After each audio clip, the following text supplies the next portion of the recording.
case you don't know what you're doing, just call and find somebody that knows what you're doing. That's the main thing. But on my tickler file, I have, it's like Monday through Sunday, and then I have January through December. And when I talk to anybody at all, I have a sheet of paper, and their name goes on that piece of paper. And every time I talk to that gentleman, I can go through and find everything I've ever said to him. And so I take it, like if I talk to him on Monday and he says, talk to me on, oh, I don't know, 3 months from now. Well, I will put it in my my January through December file. And then I do all of that. I do that with birthdays for all my clients. I do it for anniversaries.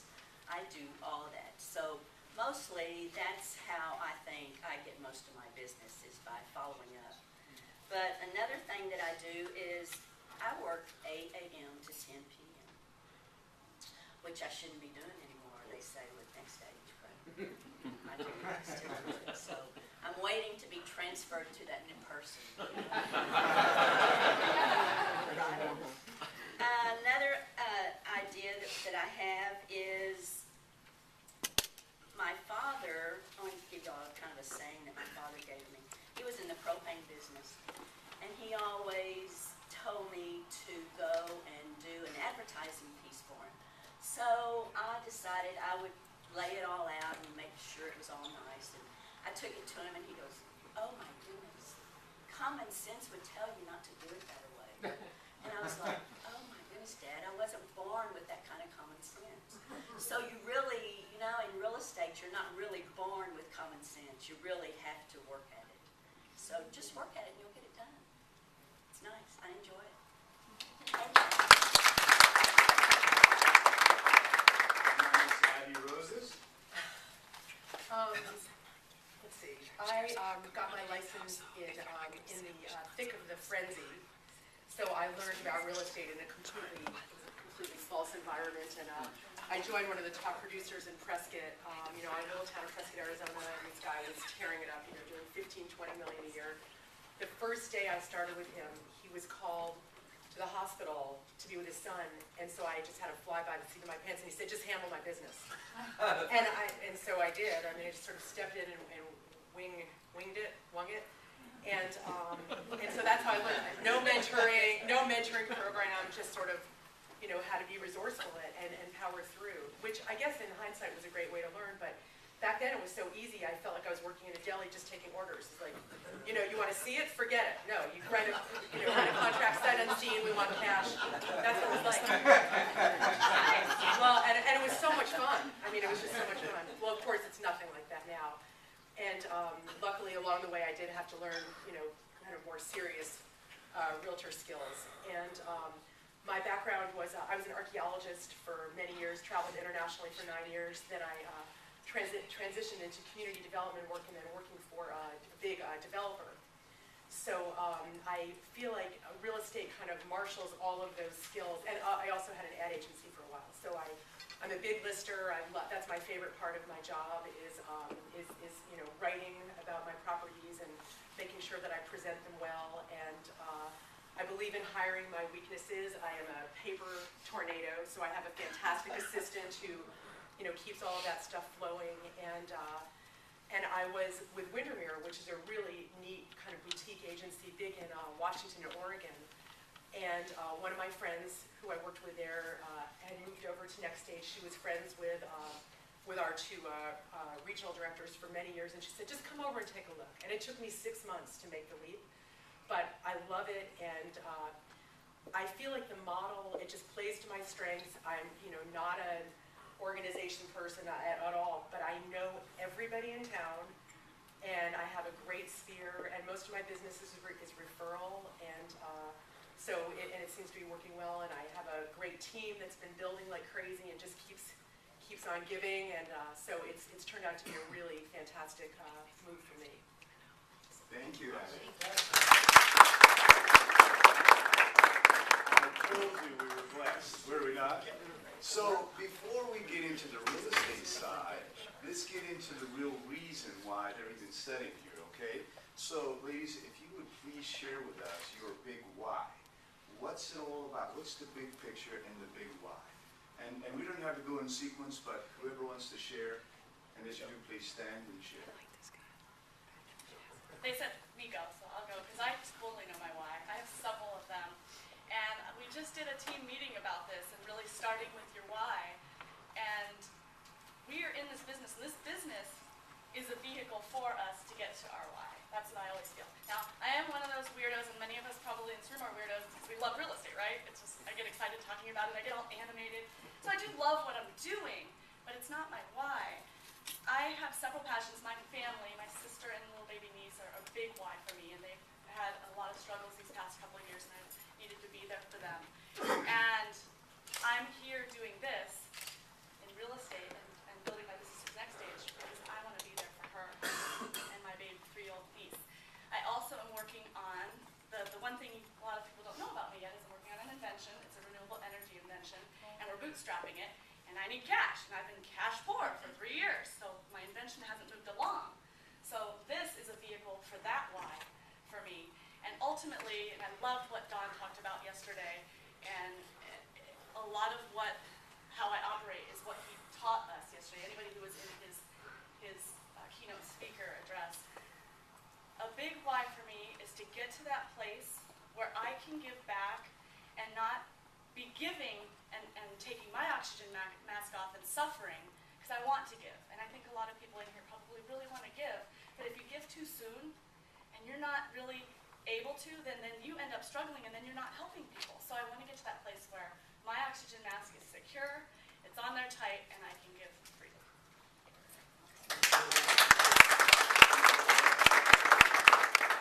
I guess my why is, I'm a little selfish. I like to listen to everybody, and I like to have friends around me, and I really do it for everybody else that's around me.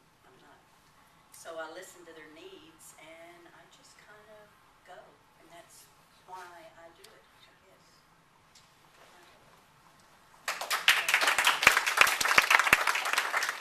Well, we on our team recently did vision boards. I had no idea what my why was until I sat down, and I don't know if anybody's done it. It's a really neat exercise, kind of an Oprah-inspired thing, and I encourage you to do it with your teams. We got our whole team together, and it was just a great bonding exercise, but also gave everyone some clarity. And it's neat because when you look at it afterwards, you start to see these threads, of what's going on in your life. And I have 5 kids, 3 of them are grown, and 2 still around in college. So that's certainly a big why, is to continue to educate our kids. But as I look at my vision board, which I have, and my laptop is here, and my vision board is right in front of me, so I look at it every day, and certain words just happen to resonate with me each day. It helps me keep my focus, and as I look through it now, I had horrendous trauma in my family this past year. My son was in a bad car accident, so it just completely threw us all off kilter, which is a really great reason to be with Nextage, because when we were in the hospital, I was getting checks, and anybody can use that anytime in their pitch, in talking to for team building. I just kept getting checks, and I had a ton of deals in escrow. My upline got everything closed because they cared. I mean, they're like me, they're my friends, they cared, but they were invested in seeing them close. So for me, it really crystallized why I've made this move to Nextage. But as I look at my vision board, I see it sort of is this migration from this kind of chaotic time in my life right now and trying to find peace and focus and all that stuff. And then it does this great transition to growth and more exploration as I get clear to do that. And then over on this side is all travel and yoga. And in fact, my husband saw this yoga position. He said, well, I'm on board with all of it, but I will not be doing that position. But it just, I feel like I'm being sort of led, or I'm leading myself, I suppose, through this, very dark, difficult period, and then into, very excited about this year, and it's already taking off in a great way, and then into, sort of a longer term play, which will be, travel and, lots of community service. We're very involved, and just spending time with our kids. Look forward to that. We have 2 grandchildren now, 1 on the way, so just moving into that piece of our lives. Thank you. That is an absolute key. If you don't take anything away, take that. that away right there. And what I mean by that is the pictures, okay? See, as we set our goals, if they're just in writing, the words, they're not alive. They can't inspire us. But when we put them in picture form, it comes to us and it really resonates with our minds, and that's how we think. Because if I say pink elephant, you guys don't think the words pink elephant, you see a pink elephant, okay? And so when you have those pictures in there, it takes it from the heart and the mind and really brings life to it. The other thing that's important with that is it brings it to something that you can share with others along the way as well. Okay, so you can communicate your goals. And the more people you can get lining up with your goals, the more help and the more resources to help get those goals accomplished and done. And put those in multiple different places so that they're constantly working on your subconscious to help you accomplish that. Okay, so wonderful, wonderful. Now getting onto real estate, finally here, is what is it? What would you say that your average sales price is? Melissa? In San Diego, gosh, we can have as little as $50,000, $60,000 condo, right, guys? Yeah. All the way up to multi-million-dollar homes. So average, 300 to 400. 338, actually. Okay. Oh, exactly. Okay. Well, 300 to 400 right there, right in there. And it depends on what clientele you're focusing on too. Now, would you rather focus on the under $100,000 condo buyer, or would you rather focus on the $400,000 or $500,000 home buyer? Same amount of effort. In fact, sometimes there's more effort put into the $100,000 condo buyer, but you make a better commission. So. Great, thank you. Ms. Ida? Well, I don't know that I know. Like with me, like right now, I have like 36 or 37 listings, and even my listings go from 35,000 to 2 million. So I guess you would just kind of in the middle there somewhere, but. Bell curve. 225. My boss is saying it's about 225. 225. Excellent. Thank you. I'm going to say that my personal average is probably 300 to 400, but I think in our area it's 250-ish, we say, in northern Arizona, in Prescott. You know, I don't know if anybody has even heard of Prescott, but it always comes up on the top 10 lists for most popular places to retire. You know, Money Magazine, Fortune, Smart Money, Wall Street Journal, and we get a lot of press in that way. So it's just a constantly appealing place for people to move. So. Thank you. And of the business that you get done, the closings that you see occur, what would you say your percentage average of buying buy side and list sides are? You know, is it 50-50, 60-40? What do you see? So. Well, the business I've cultivated, and I'm still up and coming to be one of San Diego's great top producers. So, and the way I'm creating that is I'm working with investors. So I would have to say both because I work with investors and we buy it. And when I have someone in the audience here who's one of my partners, Jill, she brings a deal to me and I'm listing it and my buyers are buying it. So we get two sides and then we rehab it and then we flip it and I list it. And so I get the sell side. And if I'm lucky enough to find the buyer, then I'm getting 4. So I like to at least get 3. And so so one deal is really 2 at once when I'm representing both sides. So that's what I'm cultivating is a steady stream. And now I have 2 being rehabbed right now, one that's closing in 2 weeks, and another one a short sale that just got approved, and they're going to start the rehab on that one. So it's my whole system that I've created is to create a steady pipeline that's constantly closing. Because that's what I didn't have before, and that's why I was struggling. Decide? Wow, that was good. I think she got the questions ahead of time.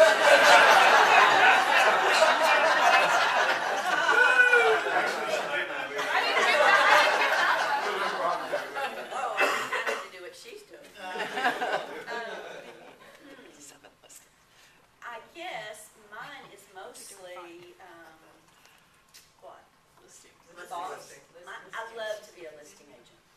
That's what mine is, I guess, because I just assume y'all bring in the buyers because I can list them and actually they really do sell. So My listings last year were very good, and my sales were very good, so. What would you say percentage-wise? I don't know. 50/50, 60/40? No, what do you say? 70/30. 70% listings, 30% buys, okay? But do you see what she has done? Is she's identified her strengths, and her strength is the listing presentation, okay? Listings are, I think, one of the most challenging to actually do because you really have to be a specialist at it. You really need to have a system about your approach to it and have your listing presentation to get it on. However, the listings, though, if you would agree, become your best lead generation system and gets that phone ringing.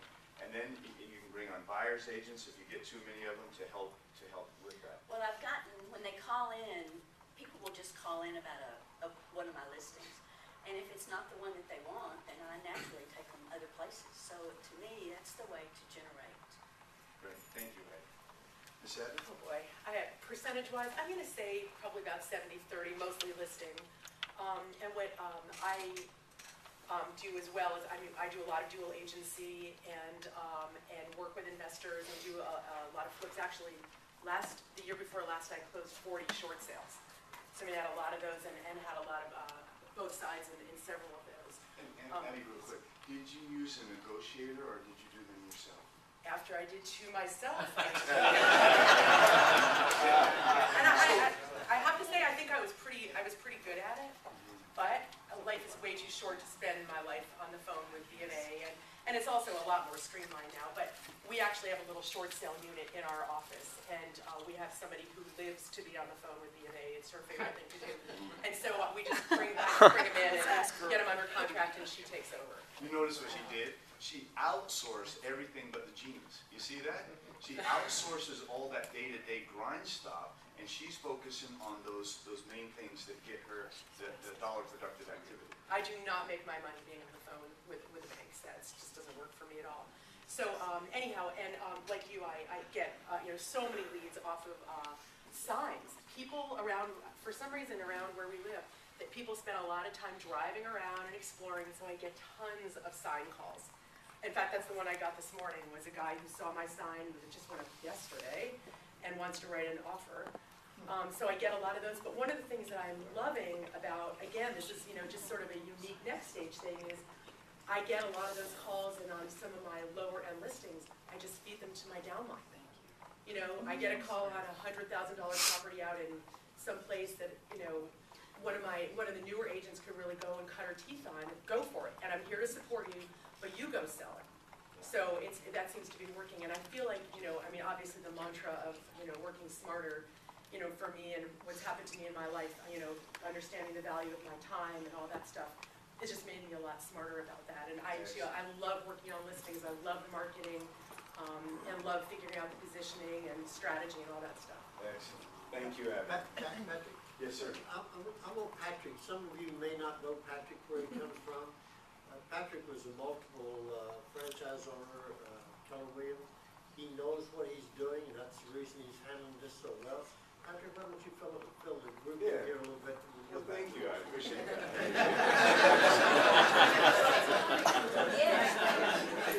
Enough about me. Yeah, and maybe I should have started with that. My apologies. Who are you? My name is Patrick Sheets. I've been in the business since 1994, and I started in that normal struggle of getting it all going. 6 months, not one sale the first 6 months, okay? But after that, took off and become Rookie of the Year in the company and did good, and then transitioned to another very large independent, but large for our area is 25. That's not a large one, but it was the most productive independent in the whole area. And so then quickly they merged with Prudential, and was there about a year. And one of my friends came to me and she says, "Hey, you want to go start this Keller Williams?" I was like, "No, I'm just doing perfectly fine where we're at." He said, "How about for some ownership?" I'm like, "Okay, it's more than what I got now, let's go." And I show up, and I'm there. There's 22 agents supposedly in this office. Nobody shows up for 2 weeks, right? And I'm like, "Oh, give me the list," So we break it down, and 4 people restarted this whole Keller Williams office. It was $250,000 in the hole. Okay, so we restarted it, and quickly took it from 4 to within 10 years, we took it to about 288 agents. Okay? And then Mike Valdez comes to me, and then just kind of upside down my whole world, right? Because he comes and he says, so, hey, Patrick, how you doing? What's going on? And how's that whole Keller thing working? I'm like, good, Mike. And I told him, we took it from the 288 agents, and we were doing pretty good, and had the ownership. And then I said, I have 6 people on my team, and we're just jamming and doing really well. And then I said, then I have about 81 people on my downline, okay? And he says, man, that's pretty good, but how much did you make from your profit share? Don't ask that question, Mike. Because as I tell him, I get an epiphany. Because you know how you get your nose to the grindstone and you get so busy working with all these different things going on, you don't stop and work on your business instead of in your business, okay? So he's asking me that. I pull away and I'm taking a look as I'm telling him this. I'm like, Mike, I'm embarrassed to tell him, and I really was. $168.50, okay? So 10 years worth of work, it felt like just such a failure that I shared this with him. And so he says, well, that's okay, Patrick. Let's take those same numbers. He was very gracious about it, actually. Let's take the same numbers and plug it into the Nextage calculator and see where we go from here. I said, okay, fine. Take it, plug it in there, and lo and behold, that's what switched me around. Went from $168.50 to $8,119 per month. From the same number of people, the same number of transactions, the same number of the GCI coming through the door, okay? And it was about 58, okay? Because I remember the numbers as we ran it, because some things just stick there in that head. And I'm like, okay, I'm no mathematician, but I can certainly do the math on that one. And where do we go from here now, Mike? And that's when they brought me over to be regional for Colorado, Utah, and Wyoming. And one of the things, though, is guys, when you do the listings, that's the key factor, okay? And if you haven't done listings, let's transition over to that and learn it, because that can help with the lead generation, which helps it all work, okay? And I say it because Nextage also brings a whole new meaning to teams, okay? Because even if you have buyer's agents and listings agents on your team, or you are the listing agent, Nextage brings a whole new meaning. And because if I have a buyer's agent and a listing agent, they're directly to me, okay? But I might have 5 or 6 other people out there that I brought onto my first generation or second generation. And like Miss Abby was saying, hey, I can feed them the excess leads as well. And now, not only do I get my normal referral of 50-50, 60-40, whatever I negotiate with them, I get that additional 7%, And this really has the potential to go way beyond anything that even we've already grasped and comprehended so far, okay? Guys, we can go so far beyond. But anyway, enough about me, but thank you, Coach, I appreciate that. So ladies, let's do talk about it real quick. And team structure. Are you an independent agent by yourself? And now, isn't that beautiful? We're no longer independent by ourselves anymore. Because, and we've heard it, Mr. Wayne is right here, and that's one of his things. And even come from Keller Williams, okay, a team building group supposedly, with a great culture, and even he's saying, it's a lonely, drudgery business out there, And he felt alone there in Keller Williams. And I know a lot of other agents that feel that way, and even more so in the other companies they feel by themselves, okay? So ladies, go ahead and please share your team structure. Well, this is the exciting part. And I'll tell you a little background of how I got involved with Nextage is Linda and I had worked together in the past, not in the same company, but worked quite a bit with investors. And I'm a salesperson, and I got wind of Nextage from Jennifer, and I'm like, well, there's no Nextage in San Diego. And I can't start one because I'm a salesperson. So Linda is a rock star, always has been, and a very big listing agent, REO agent, broker, and everything. And so she's a broker. I talked to her about this, and she saw the vision. She's a very big thinker, always has been, and she bought the franchise in San Diego. And I've been an integral part of helping her build that team and bringing on agents and supporting that growth. And she already had some agents, but we brought on new agents, and those are Linda's agents and my agents as a team, as collective team. And now they're evolving, as you've heard the announcement, that they've created this team building coach program. And it's kind of weird because I've already been in that role for our office to be that person that helps our agents recruit. If it's not something that they know how to do, if it's not something that they want to do or like to do, I've been that person to, once they made that introduction, I'll sit down with them in a meeting, I'll get on the phone with them, I share the Nextage story because I've got it inside here. I mean, I know the numbers, I'm excited about it and passionate about it. So I've been playing that role, and I would have to say our office already had a team type of mentality because that's how Linda has always run her office. So we already were there mindset-wise, and it's just taking it to the next level with Nextage, and there's so much camaraderie. And I'd say what has gotten me to my personal success that I'm experiencing now isn't just about me. And I call it my 3 C's, and that is consistency, being consistent with what I'm doing, collaboration with my team. Again, Jill has been a big part of the deals that I'm working on, and she's an investor, and she happened to be studying for her broker's license. I said, well, you got to become part of our team. Don't just be an investor there. So the collaboration has been amazing, and then just a caring about each other, a caring about our client, about giving that higher level of service. And so we are just all about team, and Nextage, again, is just icing on the cake. Ms. Ida? Thank you. Well, the office does a lot of teamwork, but Ida hasn't done very much. So I don't have very many people on my team, but I have an assistant that is fabulous, and she's 9 years old. And she has her own business cards, and she opens up all my houses, and she turns all the lights on and everything. So it's family. But I do have a lady now that has joined my team, and but I've been so busy that I haven't really been teamwork.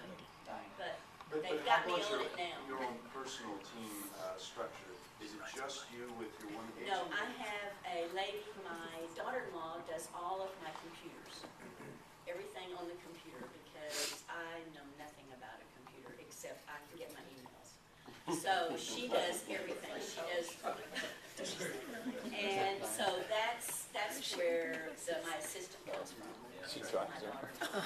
So that's my team. So, hold on real quick. Watch this. How many transactions did you close last year? If you don't mind me asking. I don't know, 30? 30, okay. And, but that's pretty amazing. You have 37 listings, and then you're doing all that, for the most part, by yourself and an assistant. Yeah. So, okay, great, very good. Thank you. I am Patrick, can I say- Oh, yes, ma'am, please. I'm the franchisee in Austin, that Ida's on our team, and she's very modest. And this is I'll say Diana that. Keys, by the way. Wonderful. She's very modest.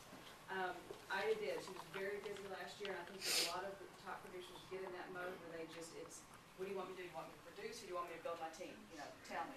And she went to our broker about a month ago, I think, and said, okay, I need help.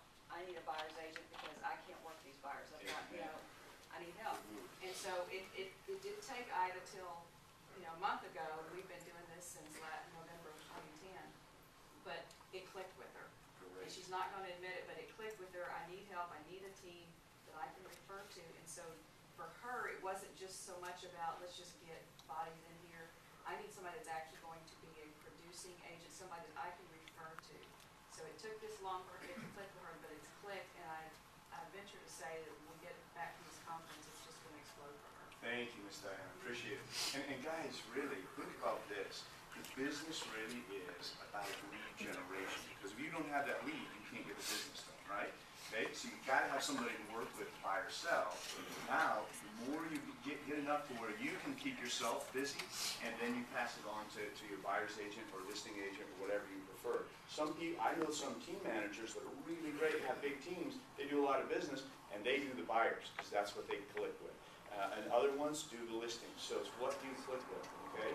Matter of fact, some also, they are all about lead generation and then hand it over to a team manager to actually manage the team. They don't do any sales whatsoever. So it's the structure that works best for you, okay? Ms. Abby? I think our office is somewhat unique in that we actually have this infrastructure where we have full-time IT marketing, transaction coordinator, for certainly a front desk person, HR, and we have all of these people who enable us to, be more efficient in our work. And so, for example, and I, by the way, I'm not a team, I work by myself, but I have several people in my first and second and so on generations in my office, so we all work very collaboratively, we cover for each other, and so that just kind of works in this very organic way. There's nothing formalized about it, just kind of this natural sort of way. And my friend who brought me into Nextage, one of the things that's been really important to us is we've said, we want to work with people we like. So we don't just look for warm bodies. We look for people who share our, kind of have the same sort of vision that we have. And so far that seems to be working. But I think because we have those people in the office supporting us, the way that our office was set up, we are able to, I'm just able to do a lot more stuff. Like I can go into our marketing guy and say, hey, I just listed this incredibly cool ranch with a vineyard. And so we needed to put together a big presentation piece on it. Well, he's right there. So I just go into him and he works with us. Need a new Facebook page for some specific whatever, property or for myself or whatever. And so he helps us with that. I'm very big about branding. I use my name. It was kind of natural. I hated it as a kid growing up in the 50s, when everybody else had normal names, Ambrose. But now I love it, and it works, and people remember it. You know what you were saying yesterday about people don't remember your name, people remember my name. And so that works. But anyhow, for me, for now, I've just continued to work well by myself, but having these, very close alliances with other folks. Great. Thank you, Abby. I'm sorry. We all need to change our Yeah. I wanted to add something, piggybacking off what Abby said. So I used to be that type of person that I just did it myself. I work really fast, I can get it done. It's really hard for me to delegate or hand off and just be like a one person. And I just have to say, the team that we have really helped me grow to become that person that's not trying to do it all. David's always saying, I want to learn, I want to help, what can I do? And he's always out there. So these guys are fairly new to our team. Tom's brand new, and he's focusing on commercial. And it's just amazing, because I don't know much about commercial. I've never been, aside from the internship I had, I don't know much about it. And they have allowed me to come out of that way of thinking that I have to do it all, because I can't really entrust it to anybody else to get it done right. And they'll, our team will hold open houses for each other, or run buyers. I was out of town, and David took a buyer around. And it's just really, the team aspect is so powerful, and Nextage is cultivating that, I think, for us even more on a different level, because sure, it's great to have a team, but now we all have a vested interest in the success of that team too, because we're all going to benefit from helping each other. And I have to say, our team has been really great. I'm still learning, because sometimes I want to do it all, because I type like 200 words a minute, and I can just get it done faster. So I even told them to give me some grace, let me learn how to be part of that team and allow the team to do work its magic. Thank you for Can sharing. I ask all three of you, when you give leads to your teammates, are you what is your percentages that you're splitting with them? Are you taking a percentage at all? I don't. Yeah, see, I don't either. Actually, I'm I was glad you asked curious that about question. that. I don't. Yeah. Because I generally hand off the lower, like lower end stuff. I have to admit, I do keep anything over 300,000. Myself, I do. I need to, have my, business going as well. Great. And I participate in we have a lead gen program, as you know, and I get them every single day. I couldn't deal with them if I tried. And I love handing those off to people, because it's a great way for them to learn. And also, I try to stay in my zone. One of my clients taught me that. He said, stay in your zone. So I don't try to sell property out in Chino Valley or Paulden, or try to sell horse property. It's not my thing. So, and people on my team, and that's actually, you're right, like, we've actually brought people in on our team who, I have a fantastic commercial person who's in my first generation right now. I love it, because people are always saying, oh, I want you to list my office building. No, you don't. It's not what you want me to do. I've done some, but you don't want me to be doing it. So now I have her, and so they can get both of us, which is really great. We'll co-list a lot of that stuff. And we split those 50-50. But when I just hand off leads, it's like, just I'm gonna get my 7.5%, and I'm good with that, and I didn't have to do any work. Yeah, it's a good way to recruit, I And would say. they're getting all the sign calls. Yeah. So their business is really growing. So, I mean, I just feel like it, you Way know, to just go by give, kind of- Abby. What? Said, way to go give. Yeah, there aren't enough hours in the day for me to do all this. And thank you, Liz, for sharing, because teams are so important to help you. And whether you know it or not, you're on a team, because I know you're not doing closing the loan at the title company. You're not doing the loan on there most of the time. And you know, whether we like it or not, we're already part of a huge team. Matter of fact, it's very important who you align up with. Your title company, your lender, your managing broker, you know, all of that is part of your team. And now, with today's world, and Nextage to today's world, is our teams go way beyond the norm, because usually you have your buyer's agent and your listing agent or your own specific team and you're done, okay? Here, we get to take it to a whole new level. And you can pass out those leads and make that extra money all along the way. And I agree with you, definitely get a commercial broker that you can work with. I want to add something to that too, that Trent and I were talking about yesterday. He's in my first generation. Is that I have the same mindset in my team building. I don't have to have everybody in my first generation. I don't care. You know, as long as they're kind of part of my, you know, part of my hierarchy, I don't really care. And so I have worked with some of my people who aren't, you know, like they just haven't kind of gotten over the hump of being able to bring people in. And we might sort of team up and bring somebody in, and legitimately it should be my person, but I'm happy to put it under that person. And so I just invite you to think about that. It's like, you don't have to own it all. It doesn't have to all be under you. As long as you're building your team, that's really ultimately all that matters. Yes, I agree. One thing I will share with you, though, if you want to have a productive team that really does well, make sure that you're bringing on those people that you're giving the direct leads to that are specific to your personal team. Bring on experienced agents. I'm just telling you, there's enough out there. There's plenty. Instead of bringing the newbies on, let them work, and you can work in the company. You can help them, you can guide them, but don't bring them on your personal team. And this is my own personal experience that I've experienced. Is bring on experienced agents. And I say 2-year minimum or 20+ transactions. If they got the basics down, now they can take good care of my clients. Because it really is, they're an extension of you, and they reflect exactly what you're trying to do with your clients, okay? It'll come back on you one way or the other, so good or bad. So now let's do this. This is great. So now that you're Nextage, what did you do to go from commission impossible to commission accomplished? Okay, so please share. Well, I have to say that I've created a system, and no matter what we say up here or whatever someone's system is, that system might not work for you.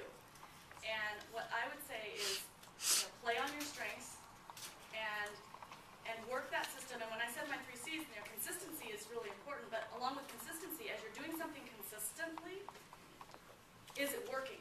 You might have to then correct. And that little degree of correction could lead you down a completely different path. And what I have done is I was relentless. I believed in real estate. I believed in myself. And as we went through these challenging times, I just did not give up the fact that I knew I could be successful in this business.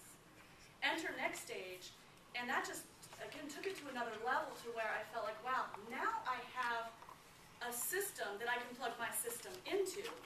And I'm a Robert Kiyosaki student, and read the E-Myth and the Think and Grow Rich and everything, so I knew the importance to create wealth is through real estate investing and business ownership.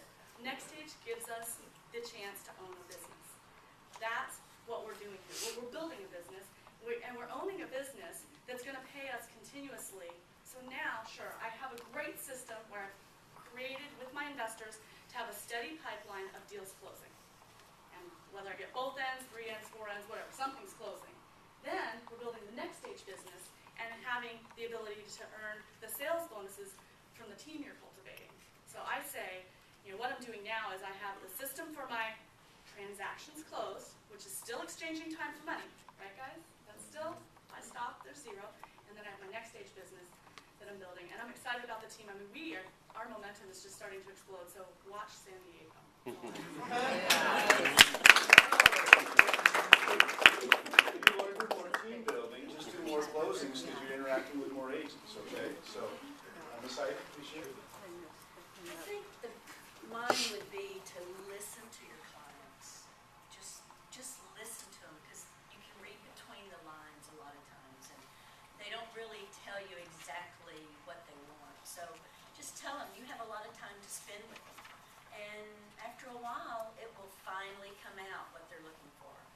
So you just have to listen and make sure you get them what they want. That's all I can say. Thank you. Ms. Agnew? I think that the sort of the essence of my business and why it's continued to grow is I talk to everybody. And if you don't believe it, just ask my kids. They've grown up, Mom, do you have to talk to everybody? Like whether it's the person at the fish counter or the Frontiers, whatever it is. And asking and learning to ask for the business. It's really not that hard. Because it's so natural. Like, whether you're at the gym or you're traveling or wherever you are, it's just for me, it's in my DNA. It's just sort of this very natural thing. And I have a client whose home I have listed, this absolutely gorgeous place. She's a doctor, and we're just talking, and she said, one of my colleagues is getting divorced. Really? That's great. Oh, that's just such a shame. And does he need to list his house? And by the way, I got the listing. It's an absolutely fantastic home, and I have a buyer teed up, and both of those two, and both members of the couple need to go buy other houses. So to me, it's just sort of always having top of mind, how can I help somebody, what you're saying, it's like, I'm not selling, I'm helping people get from point A to point B.